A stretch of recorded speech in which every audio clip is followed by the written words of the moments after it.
వీణకి ఒక లక్షణం ఉంటుంది. దానికి వెనక కొయ్యతో చేస్తారు. ఆ కొయ్యని బాగా తొలిచేసి గుండ్రంగా తయారు చేసి దాని మీద మెట్లు పెడతారు. ఆ మెట్లు లేకపోతే ఆ వాద్యం వేరు. మెట్లు ఉండి తంత్రులు ఉంటాయి, తీగలుంటాయి. యువతల పక్కన ఆనపకాయని తొలిచేసి పెడతారు. యాళి అని ఒక పౌరాణిక మృగం ఉంటుంది. అది ఇలా కిందకు వంగి ఉంటుంది. యాళి పైకి లేచింది అనుకోండి, ముత్తుస్వామి దీక్షితారు వీణది. ఒక్క ముత్తుస్వామి దీక్షితారు వారికి గంగానదిలో దొరికిన వీణకి యాళి పైకి ఉంటుంది. ఇలా పళ్ళతోటి మృగం ఉంటుంది వీణకి, ఇలా కిందకు ఉంటుంది. చిన్నపిల్లలు ఎవరైనా వీణ కనబడితే ముందు అందులోనే నోట్లో వేలెడతారు, ఏమిటి ఇలా ఉందని. ఆ యాళి పౌరాణిక మృగం. ఇప్పటికీ మీరు కాంచీపురం పెడితే వరదరాజస్వామి దేవస్థానం నిండా యాళి మృగాలు కనపడతాయి స్తంభాల మీద. అది వీణ. అసలు నిజానికి వీణ ఏమిటి అంటే ఈ తల, ఈ వెన్నుపం, నాదం అంతా వెళ్ళేటటువంటి ప్రదేశం బుద్ధిస్థానం. ఈ వీణ ఆవిడ చేతిలో ఉండాలి. ఉంటే ఇవి భౌతికమైన కోరికలు కాదు, ధార్మికమైన కోరికలుగా మారతాయి. శాస్త్రము ఒప్పుకుంది, అది అనుభవిస్తారు. కాబట్టి ఆ అమ్మవారు ఏది ఇవ్వలేదు, ఆవిడ అన్నీ ఇవ్వగలదు. అందుకే మనకి ఒక అద్భుతమైనటువంటి కీర్తన ఉంటుంది. అమ్మవారు అన్నిటికన్నా ఆవిడకి ఏమిటి ఇష్టం అంటే కావ్యాలాప వినోదిని. ఉపన్యాసాలు చెప్పేవాళ్ళంటే నాబోటిగాళ్ళని ఆవిడ అంత పెద్ద సంతోషంతో చూడదని నేను ఎందుకు పేలవమైన మాట అనాలి, ఆవిడ అనుగ్రహం లేకుండా మాట్లాడానా. కానీ ఆవిడ దగ్గర ముందు వరుసలో ఎవరు కూర్చుంటారంటే సంగీత విద్వాంసులు కూర్చుంటారు. అందుకే మన కావ్యాలన్నీ సంగీతానికి కట్టేటట్టుగా వచ్చాయి. రామాయణం వీణకి పలుకుతుంది, నోటితో పాడచ్చు. అందుకు కదా మరి వీణ మీద పలికింది రామాయణం మొదటి శ్లోకం. కాబట్టి ఆ ఆలాపన చేసేవారు ఎవరుంటారో వాళ్ళు అమ్మవారి పక్కన కూర్చుంటారు. కూర్చుని ఆవిడ అది వింటూ ఉంటుంది. ఆవిడ సామగాన ప్రియ, ఆవిడకి ఆ సంగీతం అంటే అంత ఇష్టం, అది శాంతికారకం. అటువంటి శారద ఆవిడ యొక్క వైభవం చెప్పడానికి మనకి ఒక అద్భుతమైన కీర్తన చెప్తారు. అందులో వరవీణా మృదుపాణి వనరుహలోచను రాణి సురుచిరబంబర వేణి సురనుత కళ్యాణి నిరుపమ శుభ గుణలోల నిరత దయాప్రదశీల వరదాభయ రంగనాయకి వాంఛిత ఫలదాయకి సరసిజాసన జనని జయ జయ జయ జయ జయ అనే 5 మాటలని మళ్ళీ వరవీణా మృదుపాణి. ఎవరి మీద ఆ కీర్తన? సాధారణంగా వరవీణ అనేటప్పటికీ సరస్వతీదేవి అంటాం, వీణ పట్టుకుందని. కానీ అది మీరు గమనిస్తే లక్ష్మీదేవికి కూడా అన్వయం ఆ కీర్తన. వరవీణా మృదుపాణి, వీణ పట్టుకున్న లక్ష్మి. వీణ పట్టుకున్న లక్ష్మి ఎక్కడైనా ఉందా? మీరు ఎక్కడైనా చూశారా? ఉంది. అద్భుతమైన ప్రతిష్ఠ చేశారు. విశాఖపట్నంలో రమాదేవి సత్యనారాయణ గారులని దంపతులు ఉన్నారు. వాళ్ళు అద్భుతమైన స్ఫటికలింగంతో ఒక శివాలయాన్ని కట్టి వీణ ఇలా నిలువుగా పెట్టి వాయిస్తున్నటువంటి లక్ష్మీదేవి. ఆవిడ అలా ఎప్పుడు వాయిస్తుందంటే శ్రీ మహావిష్ణువు శయనానికి ముందు వాయిస్తుంది. పరమ ప్రసన్నమూర్తులై ఉంటారు.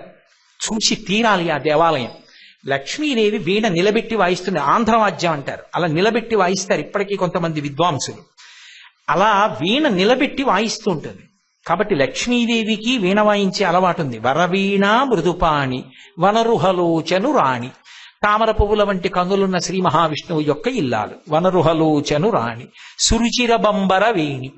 అంటే నల్లటి కేశపాశం ఉన్నటువంటి తల్లి. శంకరాచార్యులు వారు అంటారు, రణీజిత్వాదిత్య ధునూతుధ్వాంతం నస్తులిత దళితేందీవరవనం ఘనస్నిగ్ధశ్లక్షణం చికుర నికురంబం తవ శివే యదీయం సౌరభ్యం సహజముపలబ్ధం సుమనసో వసంతస్మిన్ మన్యే వలమదన వాటి విటమినాం అంటారు. ఘనస్నిగ్ధశ్లక్షణం, ముడులు లేకుండా నల్లగా నల్ల కలువల తండంలా ఉంటుందట అమ్మవారి జుత్తు. మరి ఎప్పుడో పుట్టింది కదా, తెల్లబడదా అండి? అంటే ఆవిడ కాలాతీతురాలు. మనం అంటే కాలానికి వశపడతాం కాబట్టి జుట్టు తెల్లబడ్డాం. ఆవిడికి ఎందుకు తెల్లబడుతుంది? కాలమును ఆవిడ వశం చేసుకుని ఉంటుంది. అందుకే నిత్య యవ్వన, ఎప్పుడూ నల్లగా ఉంటుంది ఆవిడ జుట్టు. కాబట్టి సురుచిర బంబర వేణి, అటువంటి జుట్టు కలిగినటువంటి తల్లి. ఎందుకు జుట్టు గురించి చెప్పడం అంటే అమ్మవారి కేశపాశాన్ని మానసికంగా దర్శనం చేసిన అజ్ఞానం పోతుంది. అందుకే ఫలశ్రుతితో శ్లోకం మొదలైంది శంకరాచార్యులు వారి సౌందర్యలహరిలో.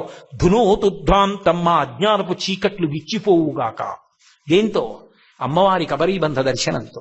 కాబట్టి సురుచిర బంబర వేణి సురనుత కళ్యాణి. సురనుత అంటే దేవతల చేత నుతింపబడి స్తోత్రం చేయబడినటువంటి కళ్యాణి, కళ్యాణ గుణములు కలిగినటువంటి తల్లి. ఆవిడ నిరుపమ శుభ గుణలోల, నిరుపమ అంటే పోల్చడానికి వీలు లేనన్ని శుభగుణములకు ఆలవాలమైనటువంటి తల్లి.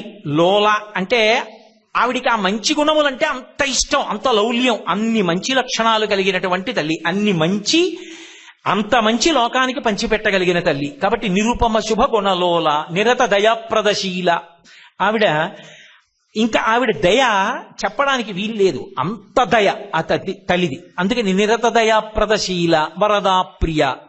వరదరాజస్వామి కాంచీపురం వరదరాజస్వామి యొక్క ఇల్లాలు, అందుకని వరదా ప్రియ. రంగనాయకి శ్రీరంగనాయకుడి యొక్క ఇల్లాలు, అందుకని రంగనాయకి. వాంఛిత ఫలదాయకి కోరిన కోర్కెలు ఇవ్వగలిగినటువంటి తల్లి. సరసిరుహాసున జనని తామర పువ్వు మీద కూర్చునేటటువంటి వాడి యొక్క తల్లి. శ్రీ మహావిష్ణువు యొక్క నాభికమలంలోంచి బ్రహ్మగారు పుట్టారు కాబట్టి బ్రహ్మగారి యొక్క తల్లి శ్రీ మహాలక్ష్మి. అందుకని సరసిరుహాసన జనని. జయ జయ జయ జయ జయ. జయ శబ్దం లక్ష్మీదేవికి అన్వయం. అందుకని చెప్పి అది లక్ష్మీదేవి మీద స్తోత్రం కాదు, అది సరస్వతీదేవి మీద. ఎలా? వరవీణ మృదుపాణి. వీణ పట్టుకుని ఎప్పుడూ వాయించేది సరస్వతీదేవి. ఎందుకు వీణ పట్టుకోవాలి అంటే ఆవిడ పట్టుకునేటటువంటి వీణకి కచ్చపి అని పేరు. దాన్ని ప్రత్యేకంగా వీణ అన్న మాట ఎందుకు వచ్చిందంటే స్వరములన్నీ అందులోంచి ఉత్పన్నమవుతాయి. అది నాదస్థానం. నిన్నను మీకు చెప్పా కదా, పరాపశ్యంతి మధ్యమా వైఖరి రూపంతో ఉంటుంది ఆవిడ. వాగ్రూపంగా వాగ్దేవిగా ఉంటుంది, గీర్వాణి అని పేరు. అందుకే వీణకి ఒక లక్షణం ఉంటుంది, దానికి వెనక కొయ్యతో చేస్తారు. ఆ కొయ్యని బాగా తొలిచేసి గుండ్రంగా తయారు చేసి దాని మీద మెట్లు పెడతారు. ఆ మెట్లు లేకపోతే ఆ వాద్యం వేరు. మెట్లుండి తంత్రులు ఉంటాయి, తీగలుంటాయి. యువతల పక్కన ఆనపకాయని తొలిచేసి పెడతారు. యాళి అని ఒక పౌరాణిక మృగం ఉంటుంది, అది ఇలా కిందకు వంగి ఉంటుంది. యాళి పైకి లేచింది అనుకోండి, ముత్తుస్వామి దీక్షితారు వీణది. ఒక్క ముత్తుస్వామి దీక్షితారు వారికి గంగానదిలో దొరికిన వీణకి యాళి పైకి ఉంటుంది. ఇలా పళ్ళతో మృగం ఉంటుంది వీణకి, ఇలా కిందకు ఉంటుంది. చిన్నపిల్లలు ఎవరైనా వీణ కనపడితే ముందు అందులోనే నోట్లో వేలెడతారు, ఏమిటి ఇలా ఉందని. ఆ యాళి పౌరాణిక మృగం. ఇప్పటికీ మీరు కాంచీపురం పెడితే వరదరాజస్వామి దేవస్థానం నిండా యాళి మృగాలు కనపడతాయి స్తంభాల మీద. అది వీణ. అసలు నిజానికి వీణ ఏమిటి అంటే ఈ తల, ఈ వెన్నుపం, నాదం అంతా వెళ్ళేటటువంటి ప్రదేశం, బుద్ధిస్థానం.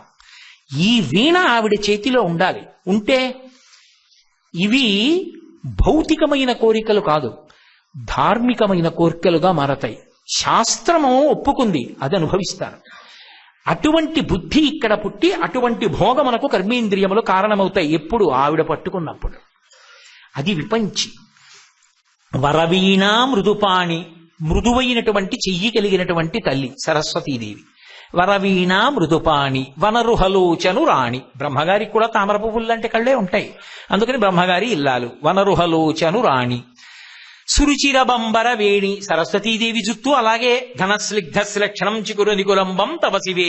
అలాగే నల్లగా నల్ల కలువల తండంలా ఉంటుంది కాబట్టి సురుచిర బంబర వేణి. సురనుత కళ్యాణి. దేవతల చేత స్తోత్రం చేయబడినటువంటి కళ్యాణ గుణములకు ఆలవాలమైనటువంటి తల్లి కాబట్టి సురనుత కళ్యాణి.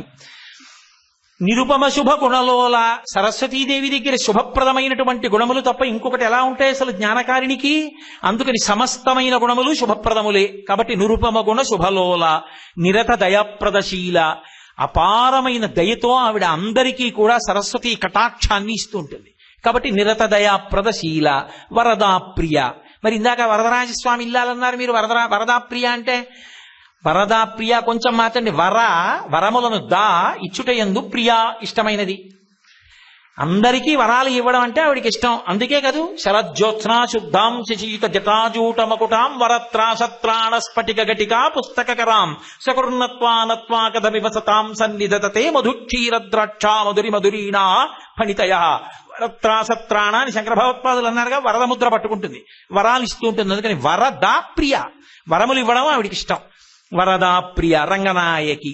లక్ష్మీదేవి అయితే ఏమైంది? రంగనాయకుడు ఇల్లాలు. మరి ఇప్పుడు సరస్వతీదేవి అయితే రంగనాయకి. రంగస్థలం ఎక్కినవాడు శోభించాలంటే ఆవిడ అనుగ్రహం ఉంటేనే. రంగస్థలానికి ఆవిడే నాయిక. ఇక్కడికి ఎక్కి ఆవిడ కటాక్షం లేకుండా నేనేం చేయను. కాబట్టి రంగనాయకి. ఎక్కడ రంగస్థలం ఉన్నా దాని మీద శోభించాడంటే ఆవిడ అనుగ్రహం ఉన్నవాడే శోభిస్తాడు.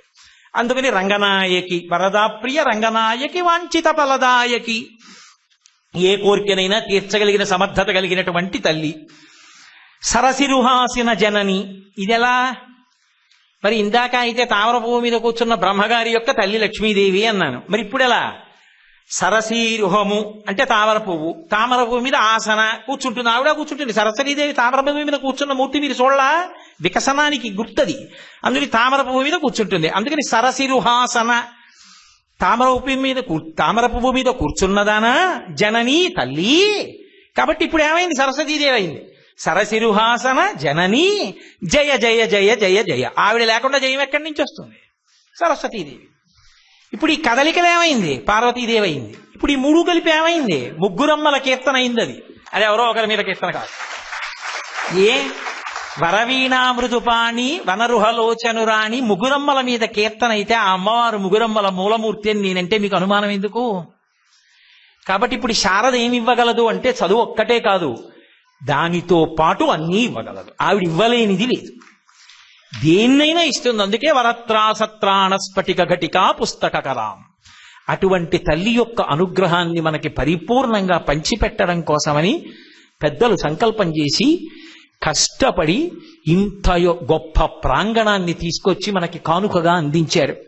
ఈ ప్రాంతాన్ని చక్కగా మనందరం కూడా సద్వినియోగం చేసుకుని ఆ శారదాదేవి యొక్క పరిపూర్ణమైనటువంటి కృపాకటాక్ష వీక్షణములకు పాత్రులమయ్యేటట్టుగా జగన్మాత మనని అనుగ్రహించుగాక అని